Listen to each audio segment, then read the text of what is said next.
এখন সম্প্রচারিত হবে রেডিও তেহরান থেকে আজকের সর্বশেষ বিশ্ব সংবাদ। লেবাননের রাজধানী বৈরুতে ইহুদিবাদী ইসরায়েলের ভয়াবহ বিমান হামলায় হিজবুল্লাহ নেতা সৈয়দ হাসান নাসরুল্লাহর শাহাদাত নিশ্চিত করল হিজবুল্লাহ। লেবাননে ইসরায়েলি আগ্রাসন সম্পর্কে বাণী দিলেন ইরানের সর্বোচ্চ নেতা। বললেন, হিজবুল্লাহ ও লেবাননিদের সাহায্য করা মুসলমানদের জন্য ফরজ। বৈরুতে ইসরায়েলি বাহিনীর ভয়াবহ বিমান হামলার নিন্দা জানালেন ইরানের প্রেসিডেন্ট পেজেশকিয়ান। ইসরায়েল ভয়ঙ্কর যুদ্ধাপরাধ করেছে বলে মন্তব্য।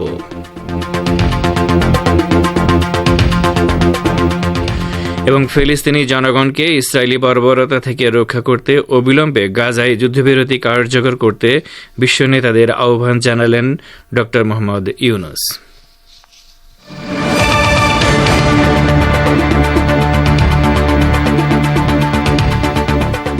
আসসালামু আলাইকুম। বিশ্ব সংবাদের গুরুত্বপূর্ণ অংশগুলো শুনলেন, এবারে বিস্তারিত। পরিবেশনায় রয়েছি রেজওয়ান হোসেন।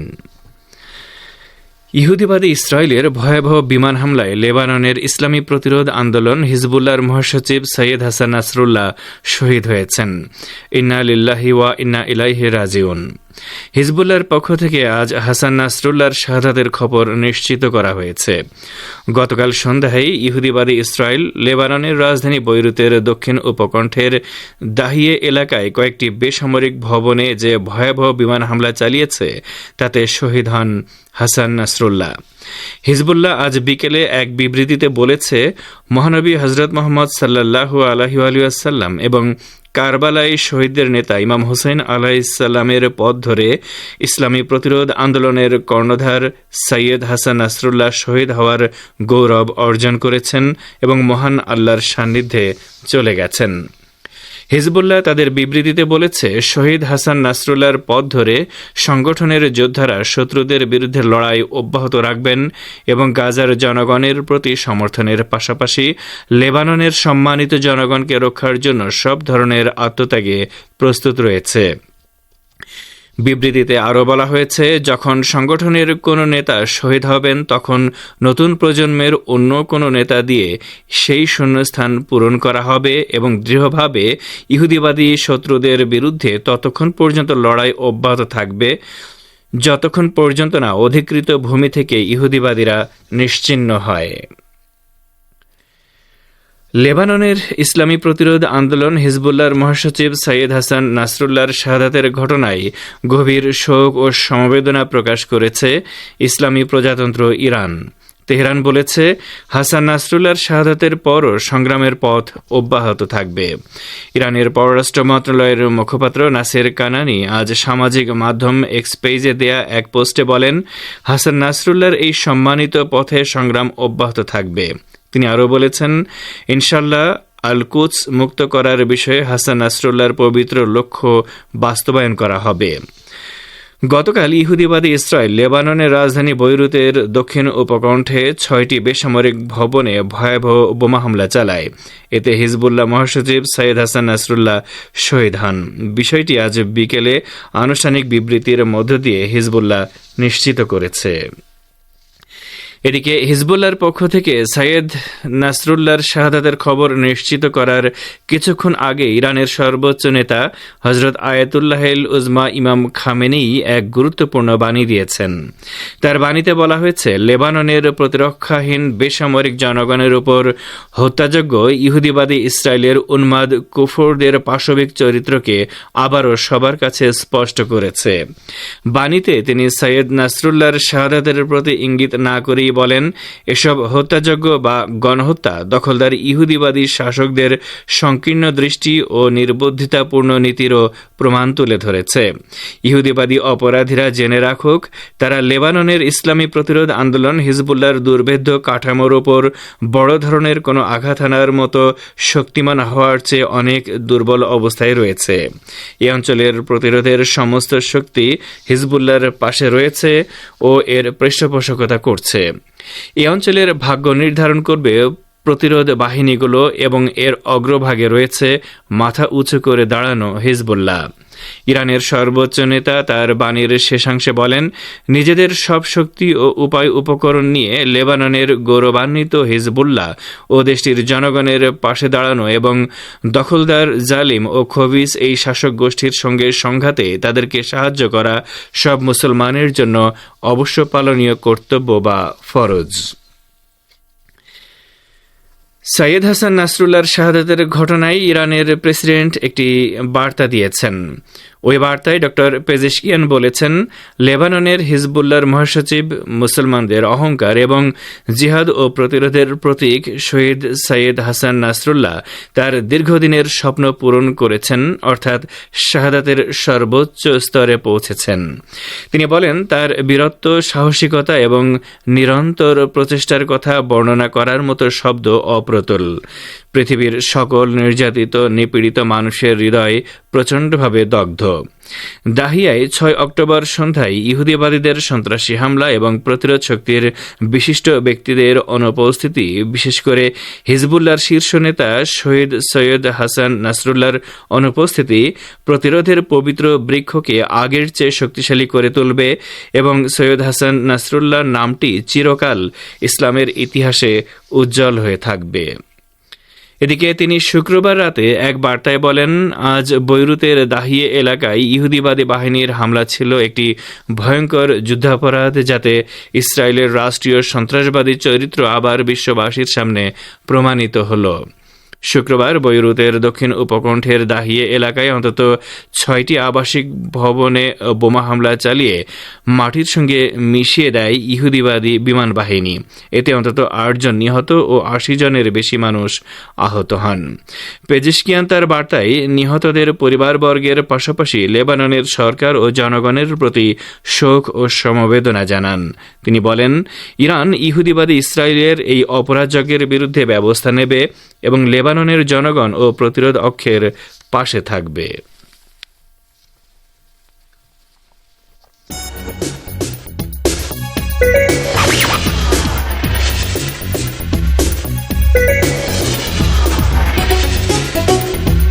রেডিও তেহরান, খবরের সঙ্গে 24 ঘন্টা। ভিজিট করুন আমাদের ওয়েবসাইট parstoday.ir/dn।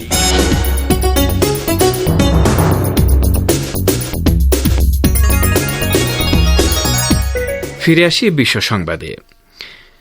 ফিলিস্তিনের গাজা এবং লেবাননের বৈরুতে ইহুদিবাদী ইসরায়েলের বর্বর আগ্রাসনের প্রতিবাদে ইরান ও ইয়েমেনে বিশাল বিক্ষোভ সমাবেশ অনুষ্ঠিত হয়েছে। ইরানের রাজধানী তেহরানের ফিলিস্তিন স্কোয়ারে গতরাতে হাজার হাজার মানুষ বিক্ষোভ করেন। বিক্ষোভকারীরা মার্কিন মদতপুষ্ট ইসরায়েলি হামলার নিন্দা জানিয়ে ইসরায়েল ধ্বংস হোক এবং আমেরিকা ধ্বংস হোক বলে স্লোগান দেন। এর আগে শুক্রবার জুমার নামাজের পর তেহরানের ইনকিলাব স্কোয়ারে বিক্ষোভ হয়। ইরানের অন্যান্য শহরেও গতকাল জুমার নামাজের পর বিক্ষোভ হয়েছে। গতকাল ইরানের পাশাপাশি ইয়েমেন ও বাহরাইনে বিক্ষোভের খবর পাওয়া গেছে। ইয়েমেনের রাজধানী সানায় লাখ লাখ মানুষ বিক্ষোভে অংশ নেন। এ সময় বিক্ষোভকারীদের অনেকের হাতে রাইফেল ছিল, কেউ কেউ প্ল্যাকার্ড হাতে আসেন। আপনারা বিশ্ব সংবাদ শুনছেন রেডিও তেহরান থেকে, আর প্রচারিত হচ্ছে শর্টে 25 মিটার ব্যান্ডে। বাংলাদেশের অন্তর্বর্তী সরকারের প্রধান উপদেষ্টা অধ্যাপক মোহাম্মদ ইউনুস ফিলিস্তিনি জনগণকে ইসরায়েলি বর্বরতা থেকে রক্ষা করতে অবিলম্বে সম্পূর্ণ যুদ্ধবিরতি কার্যকর করার জন্য বিশ্ব নেতাদের প্রতি আহ্বান জানিয়েছেন। শুক্রবার রাতে নিউ ইয়র্কে জাতিসংঘ সাধারণ পরিষদের ৭৯তম অধিবেশনে ভাষণ দেওয়ার সময় তিনি এ আহ্বান জানান। তিনি বলেন, ফিলিস্তিনের বিদ্যমান বাস্তবতা কেবল আরব কিংবা মুসলমানদের জন্যই উদ্বেগের নয়, বরং তা সমগ্র মানব জাতির জন্যই উদ্বেগের। একজন মানুষ হিসেবে প্রত্যেক ফিলিস্তিনির জীবন অমূল্য। ফিলিস্তিনের জনগণের বিরুদ্ধে যে মানবতা বিরোধী অপরাধ হচ্ছে তার জন্য সংশ্লিষ্ট সকলকে দায়বদ্ধ করতে হবে। অধ্যাপক ইউনুস বলেন, ফিলিস্তিনের জনগণের উপর চলমান নৃশংসতা, বিশেষত নারী এবং শিশুদের সাথে প্রতিনিয়ত যে নিষ্ঠুরতা বিশ্ব দেখছে, তা থেকে নিস্তারের জন্য বাংলাদেশ অনতিবিলম্বে সম্পূর্ণ যুদ্ধবিরতির আহ্বান জানাচ্ছে।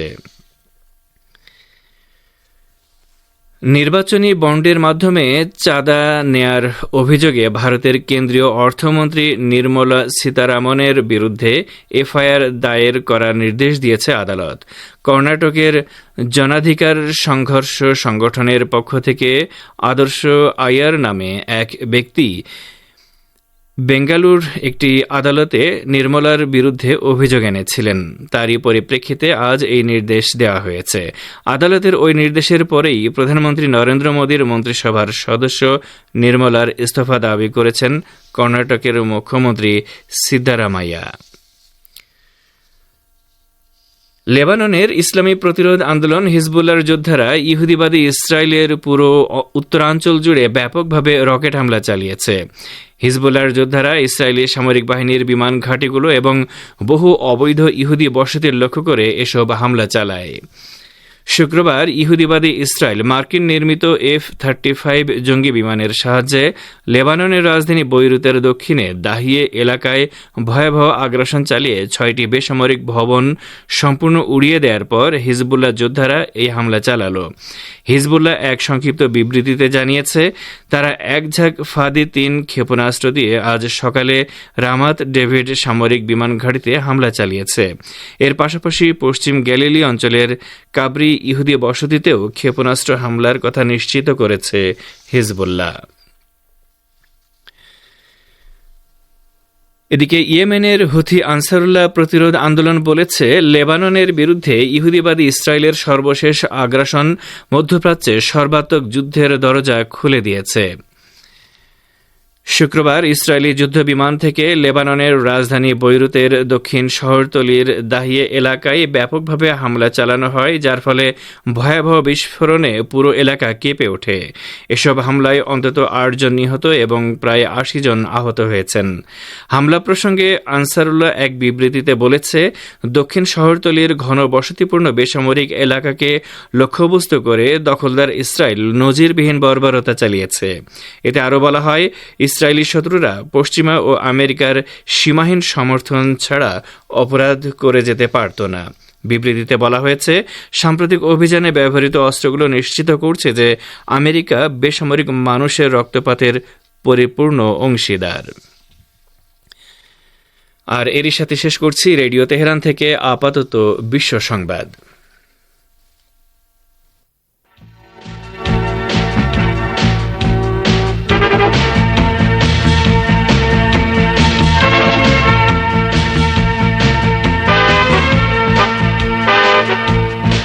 বিশ্ব সংবাদ শুনলেন রেডিও তেহরান থেকে। এবারে আমন্ত্রণ জানাচ্ছি সংবাদ ভাষার অনুষ্ঠান দৃষ্টিপাতে। ইরানের ইসলামী বিপ্লবের বিরুদ্ধে আধিপত্যকামী শক্তির যুদ্ধ উন্মাদনার স্বরূপ উন্মোচন করেছেন ইরানের সর্বোচ্চ নেতা আয়াতুল্লাহিল উজমা খামেনি। এ সম্পর্কে এখন রয়েছে একটি প্রতিবেদন, শুনুন সোহেল আহমেদের পরিবেশনায়। ইসলামী প্রজাতন্ত্র ইরানের সর্বোচ্চ নেতা আয়াতুল্লাহিল উজমা খামেনি তার দেশের বিরুদ্ধে ইরাকের সাবেক সাদ্দাম সরকারের চাপিয়ে দেওয়া যুদ্ধ শুরুর কারণ ব্যাখ্যা করেছেন। তিনি সম্প্রতি এই যুদ্ধে অংশগ্রহণকারী যোদ্ধাদের এক সমাবেশে ভাষণ দিচ্ছিলেন। 1980 সালে শুরু হওয়া ওই যুদ্ধ সম্পর্কে ইসলামী বিপ্লবের নেতা বলেন, সেদিন ইরান সীমান্তে যে হামলা হয়েছিল তা নিছক ইরাকের তৎকালীন শাসক সাদ্দাম ও তার নেতৃত্বাধীন বাথ পার্টির পরিকল্পনায় চালানো হয়নি। তৎকালীন আধিপত্যকামী শক্তিগুলো অর্থাৎ আমেরিকা, সোভিয়েত ইউনিয়ন ও তাদের দোসররা ওই হামলায় জড়িত ছিল। এসব শক্তির প্রত্যেকেই নিজ নিজ স্বার্থে সাদ্দামকে সহযোগিতা দিয়েছিল। তিনি ইরানের ইসলামী বিপ্লবের সঙ্গে বৃহৎ শক্তিগুলোর শত্রুতার কারণ হিসেবে তাদের পক্ষে এই বিপ্লবের বার্তা ও অভিনব চিন্তাধারা মেনে নিতে না পারার কথা উল্লেখ করে বলেন, তাদের শত্রুতা এই কারণে ছিল যে ইসলামী বিপ্লব বিশ্বের উপর চাপিয়ে দেয়া বাতিল ব্যবস্থা অর্থাৎ বিশ্বকে আধিপত্যকামী ও আধিপত্য মেনে নেয়া এই দুই ভাগে বিভক্ত করার ব্যবস্থা মেনে নিতে চায়নি। মুষ্টিমেয় কিছু দাম্ভিক শক্তি গোটা বিশ্বের উপর তাদের ইচ্ছা চাপিয়ে দেবে, এটা ইসলামী বিপ্লব মেনে নেয়নি বলেই এই বিদ্বেষ। আয়াতুল্লাহ খামেনি বলেন, ইরানের ইসলামী বিপ্লবের চিন্তাধারার প্রতি বিশ্বের দেশে দেশে ব্যাপক আগ্রহ তৈরি এবং বিশ্বব্যাপী এই বিপ্লব ছড়িয়ে পড়ার যে সম্ভাবনা সৃষ্টি হয় তা মেনে নেয়া আধিপত্যবাদী শক্তিগুলোর পক্ষে সম্ভব ছিল না। তিনি আরো বলেন, তারা ইরানে হামলা চালানোর সুযোগ খুঁজছিল। এমন সময় লোভী, কুচক্রী, জালিম এবং অবিবেচক সাদ্দাম তাদের জন্য এই কাঙ্ক্ষিত সুযোগ এনে দেয় এবং তাদের উস্কানিতে ইরানে হামলা চালায়।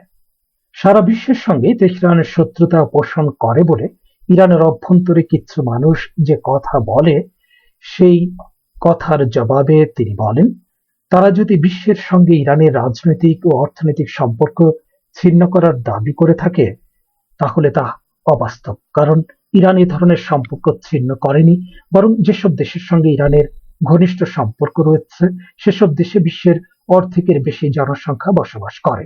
তবে তারা যদি আধিপত্যবাদী শক্তিগুলোর প্রতিষ্ঠিত রাজনৈতিক ব্যবস্থার বিরোধিতার কথা বলে থাকে তাহলে তার সত্যতা রয়েছে। আমরা বিপ্লবের প্রথম দিন যেমন আমেরিকার নেতৃত্বাধীন পশ্চিমা আধিপত্যবাদী শক্তির ঘোর বিরোধী ছিলাম, এখনো তেমনই আছে এবং একথা বুক ফুলিয়ে বলতে আমাদের কোনো বাধা নেই। আয়াতুল্লাহ খামেনি ইসলামী বিপ্লবের রাজনৈতিক আকর্ষণ অর্থাৎ আধিপত্যকামী শক্তিগুলোর বিরুদ্ধে এই বিপ্লবের অবস্থান তুলে ধরার পাশাপাশি এই বিপ্লবের আধ্যাত্মিক আকর্ষণের কথাও তুলে ধরেন। তিনি ফিলিস্তিন ও লেবাননের সর্বসাম্প্রতিক ঘটনা প্রবাহ তুলে ধরে চলমান যুদ্ধকে ইরানের পবিত্র প্রতিরক্ষা যুদ্ধের সঙ্গে তুলনা করেন এবং এই যুদ্ধকে আল্লাহর রাস্তায় জিহাদের উৎকৃষ্ট উদাহরণ বলে উল্লেখ করেন। তিনি বলেন, ফিলিস্তিন নামক একটি মুসলিম দেশ নিকৃষ্টতম কাফিরদের হাতে দখল হয়ে আছে। এ অবস্থায় শরীয়তের বিধান হচ্ছে মুসলমানরা ফিলিস্তিন এবং আল-আকসা মসজিদ মুক্ত করে এগুলোর প্রকৃত মালিকদের কাছে ফিরিয়ে দেওয়ার চেষ্টা করবে। ইসলামী বিপ্লবের নেতা বলেন, লেবাননে হিজবুল্লাহ শুধুমাত্র গাজাবাসীকে সমর্থন করতে গিয়ে নিজের উপর বিপদ ডেকে এনেছে। কাজেই হিজবুল্লাহ যে পথ বেছে নিয়েছে সেটি আল্লাহর রাস্তায় জিহাদের পথ।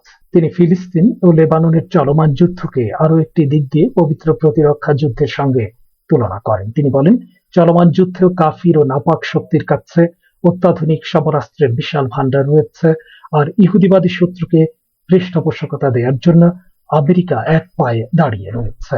কাজে আমেরিকা এখন যে দাবি করছে যে ইহুদিবাদীদের গণহত্যা ও বর্বরতা সম্পর্কে কোনো তথ্য তাদের জানা নেই এবং সে গাজা যুদ্ধে হস্তক্ষেপ করছে না, সেটি সম্পূর্ণ মিথ্যাচার। এতক্ষণ যারা আমাদের সংবাদটি শুনলেন সবাইকে অসংখ্য ধন্যবাদ। আমাদের নিয়মিত ভিউয়ার যারা আছেন তাদের 82% ভিউয়ার্স এখনও আমাদের চ্যানেলটি সাবস্ক্রাইব করেননি। সো যারা যারা আমাদের চ্যানেলটি এখনও সাবস্ক্রাইব করেননি দয়া করে সাবস্ক্রাইব করে দিন এবং নিয়মিত আমাদের পাশে থাকবেন আশা করি। ধন্যবাদ সবাইকে।